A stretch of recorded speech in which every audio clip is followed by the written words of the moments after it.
Man, can you hear that? Almost episode 10. Can't believe it. Welcome to episode number 9 of the Should Be Powered podcast, the podcast for vegan athletes and entrepreneurs who want to change the world. I'm your host, Oliver Zergis, and thank you so much for joining me today. I'm not even joking when I'm thanking you. I'm just so blessed to have you listeners on board and to have awesome guests like Holly today. Share her story, share her inspiring tips, and most importantly, how you can use them to live a more fulfilling life. And man, is it awesome. I can't wait to get started. Let me just give you a brief introduction. Though I do give an introduction, I'm practicing them slowly but surely, getting into the vibe. And man, I just want to say something about Holly. She is so inspiring. She is so strong from the inside out. Man, she's entrenched in a routine, spiritually, emotionally, and physically as well. Man, I saw her lift over 300 pounds on Instagram, and man, is she strong. Yeah, so without further ado, let's get right into an interview. Make sure you take notes. Make sure this is a bit longer interview, but make sure you get the adequate equipment, yeah, writing down is equipment, but get the most out of this interview. I cannot stress enough how important it is to write down or find a way to entrench your learning into your mind so you can actually turn around and apply it. Peace. Today we have an amazing guest. You're going to be so thrilled to have her on. Holly Noll, man, co-founder of The New Ethic. She is so much more than a plant-based beast. She is living a lifestyle not only from a gym perspective, but also tying that into living a fulfilling life with just enjoy, man. Founder of 2 companies, owning 2 companies, podcast. Welcome to the podcast, Holly. Thank you. That's an amazing intro. How about you start off by telling us something that no one knows about you? Very few people know that I was on trial. I was a really serious activist for a long time. And when the Oscar Grant stuff went down here, if you don't know who Oscar Grant is, go ahead and Google it. There's a movie and stuff on what happened at this point. But when all that went down, I was really, really furious about what was going on with the police brutality towards, the black community here in Oakland, and did a lot of street activism, got caught up in some framing, got framed for a crime, and almost lost my 20s to prison, but really got lucky and had some amazing supporters and got off with a plea bargain. So that's something very few people know about me in the fitness industry, that I used to be a really serious activist and actually almost caught up for a long time. Oh, whoa, okay. Do you think it was because of the fitness industry that you were able to come out, or was it just your integrity? Oh, I wasn't really into fitness that much back then. I was just playing in bands and just kind of like a punk rock activist at the time. Okay. And when I took the plea bargain, actually, I moved to Seattle because, the judge was really like strict, like, oh, if I catch you for anything, I'm going to put you in prison, like blah, blah, blah. And I was like super scared, right? Like I want to be like, oh, I was super tough, like whatever. I fought the law and I won. Like it wasn't like that. I was like, okay, I'm sorry. Just let me be free. And so I moved to Seattle, and when I moved to Seattle, I didn't really know anyone, and that was actually the beginning of me getting into fitness. I initially just started going to the gym because, I knew 1 or 2 people sort of very vaguely, and they were like, oh, hey, we're going to the gym if you want to come with us, and I was like, okay. And it kind of morphed into this thing where it was like a warm, well-lit environment where, like, I started to make some friends at the gym, and it was a really, like positive thing for me, like mentally and emotionally. Fitness really helped me pull out of the depression, and PTSD of going through all of that. But I wouldn't say that it helped me when I was on trial at all, just because I just literally wasn't working out besides like riding my bike and stuff like that. And so if you could break it down, how exactly did you start getting into fitness? Was it, like you said, just taking bike rides, or did you directly go into bodybuilding, powerlifting? Yeah, so when I was in Seattle, I just started going to the gym. Like it was warm and it was well lit, and I had a couple of people that I knew there that like we could just talk about like, working out or whatever. But I joke that I sort of like tripped and stumbled into sports. I definitely was not a kid who did sports. Like I rode horses, but I definitely was like the daughter of a baker. I was like pretty overweight. And I definitely wasn't good at like athletics or anything like that. And so when I started going to the gym, I really had no idea what I was doing. So, I did the machines and the cardio equipment, and then I did like the free weights and stuff like that a little bit. And then it's funny, like, this was back in the very early days of CrossFit, and I don't remember where it was. I feel like it was actually at the gym, but I remember watching a CrossFit competition, and I was like, oh my God, like these are people, these are specifically women that like I think are rad. Like they look like superheroes. They're lifting big weight. The sport is giving them equal value next to their male counterparts. They're insane beasts, like this is a version of sport that I feel like I could fit into. I feel like I could do. Whereas before that, the only gym stuff and the only sport stuff that I had seen with women represented were like these, Nike model women who are very small. They're kind of like praying mantis-like or something like that. Very, very lean, very, very small. And I'm kind of like short and stocky and strong, so I've never really like fit into that. That never really resonated with me. But when I saw these women with CrossFit, I was like, oh my God, I want to be that. That's amazing. And so I kind of like started playing around with kettlebells, and that's kind of what got me into like barbell sport and like strength stuff. And then I started doing these CrossFit CrossFit workouts at Globo gyms at 24 Hour Fitness and LA Fitness, with some friends. And it's funny, like I still totally do CrossFit. I just actually finished 18.2, about 15 minutes ago. And I love it. It's super fun. But I remember being like, yo, I could do way heavier deadlifts. If I hadn't just done like all these, air squats and kettlebell swings and burpees and whatnot. Maybe I'll just do deadlifts. And that's kind of how I got into powerlifting. Do you have like any tips for people who are starting out, who are short, bulky, a bit like your body type?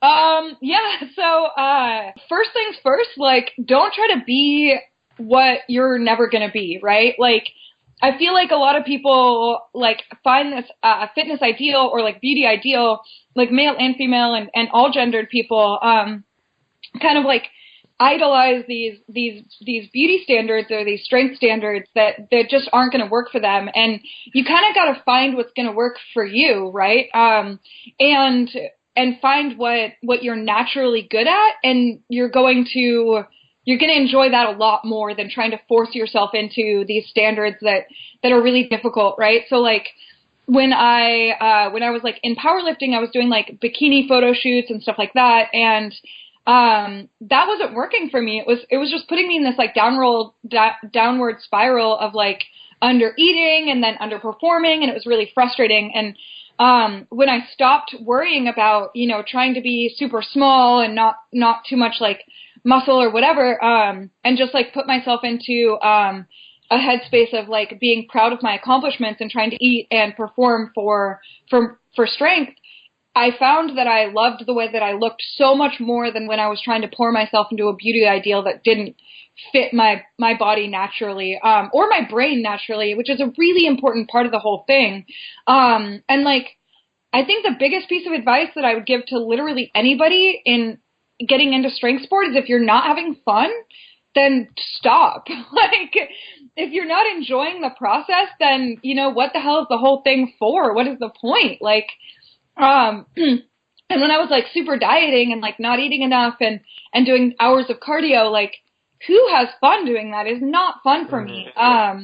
And like, it's so much more gratifying to me to like pull more than 300 pounds off the ground, or, I'm a competitive weightlifter now. I've moved out of powerlifting, to like snatch more than I've ever snatched before. I'm like, yes, like that gives me like this huge rush, and I'm really excited and really proud of who I am, as opposed to like trying to just be smaller and smaller and smaller. There's no way you can win at that game.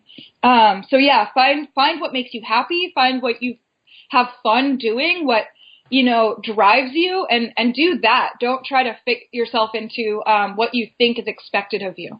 I like the way you were able to frame it with, you were saying how you were able to release yourself from that beauty standard, and going to strength training more, you realized that you enjoyed your body a lot more.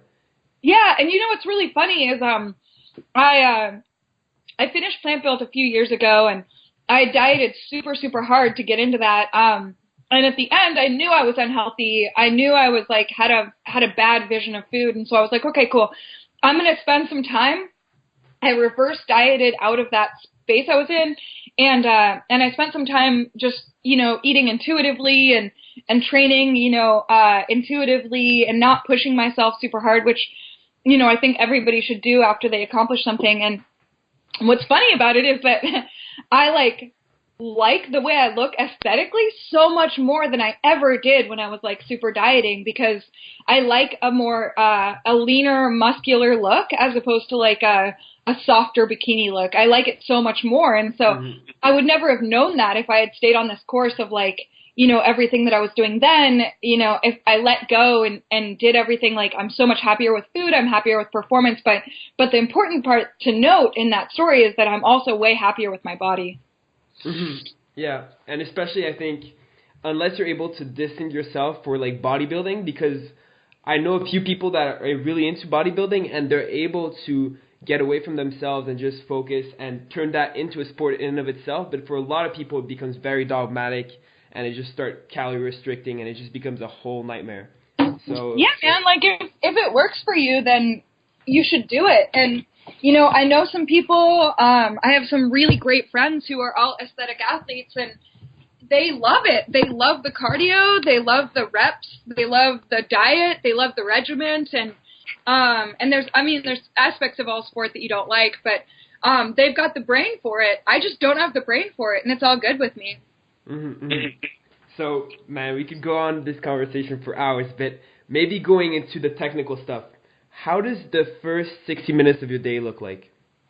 Right. Okay. So, I live above New Ethic, my gym, with my partner and my two dogs, and there's basically people here from like 6 a.m. to like 10 p.m. Right. So it's just like social and it's go time. And so I took a half an hour out of the schedule where the gym is super quiet. So I wake up at about 6:45, 7. My partner usually wakes me up, and I'll do about 20 minutes of cardio. And I try and approach that really intuitively, right? So like if I feel great, that'll be hill sprints on the treadmill, assault bike sprints, kettlebell swings, like more intense, like really high intensity stuff. If I'm feeling like a lot of fatigue, like right now we're doing the open and we're also doing our normal programming and we're doing bodybuilding on top of that. And so there's like a lot going on. So if my fatigue level feels like it's pretty high, I'm going to kind of let that be chill time, right? So I'm going to walk a little bit more, jog a little bit more, do stuff that has a less impact on my body. But in the end, it comes out to about 20 minutes, 25 minutes of some kind of cardio conditioning in the morning. And then I usually eat breakfast. My breakfast is usually huge. It's a pre-workout, but I also don't really feel like I want to eat at night. Some people eat in the morning, some people eat at night. I'm a morning person. So I'll finish that. I'll be pretty ravenous. I usually drink BCAAs the whole time to kind of maximize that time in terms of fat burning and not burning muscle. So my breakfast is usually a big bagel, and half the bagel will be avocado, usually field roast sausage, everything bagel spice, and Parmageddon, which is from this company called Vegan Magic, which is amazing. It's so good. It's basically nutritional yeast and pumpkin seeds and salt. So that's half the bagel. The other half is going to be like almond butter, some kind of jam. I try to make my own chia jam, but it doesn't always work out. Bananas and granola. So a lot of calories right in the beginning of the day. And then I'll spend a half an hour really going hard on business stuff. So I like that time. My brain's super clear. I just spent time by myself. I usually listen to audiobooks or podcasts when I do cardio. So I'm really on top of my shit at the beginning of the day. So that's usually when I answer emails and do business stuff for that hour. And Ed's usually coaching downstairs in the morning. So I've kind of got that space to myself. So that's the first 90 minutes of my day. Wow, man. So you started off with a bang. I like it. Yeah, there's not really a lot of time to waste in my existence. But I definitely still like, play video games and stuff. It's worth noting that in there, usually if I have a couple of extra minutes, I'll try to get up here from cardio. And my partner and I typically meditate at the beginning of the day for about between 5 and 10 minutes, just depending on the way that the schedule is going. And we try to spend that time really to focus for the day and really get your brain calm and focused and intentional. Okay. I was actually going to ask you about that because since you start so hard, you start really, really strong. I was going to ask you, how are you able to counterbalance that with something more rest and digest? Yeah, I'm super A-type personality, so if you let me go, I just charge forward forever until I collapsed. But my partner is much more chill, so he kind of balances that out. And to make sure I don't get too overwhelmed and too driven, to stay focused, meditation is a huge one. I spend a lot of time doing mobility. There's a company called ROMWOD that does range of motion workout of the day. It's basically yoga for weightlifters. So I do that for about 15, 20 minutes a day. And I always do mobility before I go to bed as well. So I've got meditation 3 times a day in the morning, pre-workout, and at night. I do mobility in the morning, and then I do ROMWOD before I coach class at night. And then I usually do some more mobility in the evening as well, just to kind of center myself before I go to bed. Because I'm a really driven person, sleep and relaxation is something I have a hard time doing. So I kind of stretch and relax and meditate at night to keep that in check. And so how long are these sessions, meditation and mobility? So meditation's between 5 and 10 minutes. Usually in the morning, 5 and 10 minutes. At night, about 10 minutes. Pre-workout, it's about 5 minutes, where we'll just lay on the ground somewhere warm, and just get focused and centered and visualize, for the workout. And, oh man, I cannot stress how valuable meditation is, for workouts, but also just for your brain in general. And we do mindfulness meditation, so that's just sitting and breathing. Occasionally I'll let a word focus or calm, or gratitude sit in my head. But most of the time I just try to let thoughts keep stay away and just keep that a calm, dark place in my brain for a minute. Mm-hmm. Are you able to are you successful when you're doing it? Because I find I've been meditating for 3 to 4 years and I'm still struggling. Sometimes thoughts just catch on to me and just drag me away. It's a challenge, right? It's amazing how difficult it is to just not think about stuff for a minute. Sometimes I'm more successful than others. Monkey brain is definitely a problem for me. But it's always worth it to try. And even if I get 45 seconds in there of total calm and the rest of it's just planning for the future and reflecting on the past and obsessing about this, that, or the other thing, even if I get just a moment in there, it's worth it, Mm-hmm. And would you say would your training be the same way it is right now? Would it not have been for meditation, or maybe better framed? Is there something a 20% that achieves 80% of the results in your life in terms of training?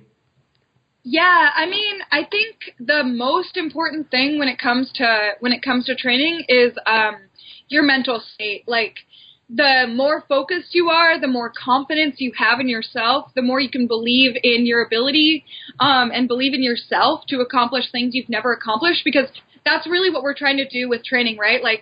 We spend a lot of time charging forward and then coming back and then charging forward and then coming back, but it's all to accomplish the goal of doing things you've never done before. And I think it's really, really valuable to stay in a mental state where you believe in yourself to do such a thing, because if you reflect on that for just a second, that's just about the scariest thing you can do, right? You have no idea that you actually can do it. And when you don't know, that's when those fears creep in. So getting a solid handle on your brain controlling your emotions around those things, because we really want to accomplish those things. So if we don't believe in ourselves, or, you know, life happens and we get some setback, it becomes really difficult to have that confidence and have that belief. And so controlling your brain, controlling your emotions, and staying focused, I think is that 20%. Yeah. Mm-hmm. I really resonate with that answer, especially because I feel that many people would have answered saying nutrition is the 20% of all the results, but really the mindset is where it's at, and really expanding your comfort zone. So I like the way you answer that. Oh yeah, and I mean, it's your brain controls everything, right? Like, if you think about it, like there's that thing called, what is it, mom strength, where like in an emergency, like a baby's trapped under a car, a mom can like deadlift a 3,000-pound car. Like she couldn't do that if she didn't have her brain changing and shutting off all of those safety receptors to make it so that she can just do freaking anything, right? So if you think about that, that's literally all controlled by the brain. She didn't randomly get that much stronger. She just shut down those things in her brain that said she couldn't. And so if you get rid of those inhibitions, you can get forward so much. And I think also people put so much stress on nutrition and sleep and whatever else, and then if you get a shitty night's sleep, then you go into your next day like, oh, I can't do what I want to do because I got a bad night's sleep. Or, you know, maybe you slammed some cake with some friends and got a little bit too tipsy last night. You're going to be like, oh, I can't do what I need to do because I didn't have good nutrition. And that's a crappy excuse, right? Like, you can totally like sleep not at all and get it done, but you have to have your brain in the right place. I like that. And maybe going back to the analogy of the mom that can lift up a 300-pound car, do you think it would be possible to incorporate that in training, or is that not even something you should do? You know, I'm not sure. I've definitely played around with like really intense breathing techniques to try to maximize different types of oxygen and glycogen and stuff. I haven't found anything that has successfully shut that off, right? You've kind of got to like have the circumstances be this insane emergency where you've got all this adrenaline and these situational circumstances where you change literally the physiology of your brain, but for a very short period of time. I don't know if you'd want to put that kind of stress on your body in any kind of regular setting. Like, you'd really be in trouble if you were able to do that. But I don't know. I mean, there's stories of monks who shut down their heart rate all to the point where they should be dead. Or, you know, there's people who free dive and hold their breath for 15 minutes. Like, things can be done in the human body that we assume can't be done. And I think that that's a really big mistake. I think we got to keep our brains open to the concept of being able to do anything that we want. You know, but maybe not attempt it in an unsafe condition. And I also think that there's something to be said about rituals. And I definitely have like a pre-workout ritual that I think is, you know, I'm really attached to. I'm not sure how much it gives me, but it like going through those motions and, you know, going A, B, C, D every single time the same way, it puts me in that mindset, right? Like, meditate and then you get dressed and like you do it all in the same order, and that kind of like ritual helps a lot. And so my gear is part of that. But, you know, in the beginning I didn't have good enough mobility to get into a full squat. It's really difficult to pull under a clean properly when you can't get your hips all the way under you. And squat shoes really helped with that. I wear waddies, which are from a brand called Jerkfit, and they cover the front of your hands, basically the palm of your hands, and they are also a wrist wrap. And those are like $40, but my hands rip constantly, and getting rid of that pain has made it easier to focus on training. But great. I like the way you brought in like handcuffs, but at the same time that you weren't dependent on them at first. You really have to work on your mobility. Yeah, definitely. Oh my God, mobility, I can't stress how valuable mobility is. I think like the things that I think are the most beneficial for training, and honestly like training and entrepreneurship are like pretty much the same thing, right? You're doing stuff that you never thought you could. You have to problem solve on the spot. It's really hard. It's incredibly emotionally taxing. The sport of weightlifting is incredibly cerebral. You have to think about it constantly, and you never really have any time off when you're an athlete and when you're an entrepreneur. So there's a lot that can be said about the similarities behind that. So, mobility and meditation and those kind of things, they are really good for both. But they're free, right? Yeah, and do you feel that your training ties into your entrepreneur life? Oh, God, yeah, absolutely. Absolutely. I mean, on one hand, it's literal, right? Like, I own a gym, and I own a protein waffle company, and so, like... A protein, sorry? A protein waffle company? Oh, no way. Yeah. So, I have a company called Fit Quick, which is a protein baking mix. We have protein waffles, pancakes, and donuts, and they can also be made like as general mixes. Like you can make coffee cake or just regular cake, cupcakes and stuff out of them. And I have a bunch of flavors for that. And then obviously New Ethic is my gym.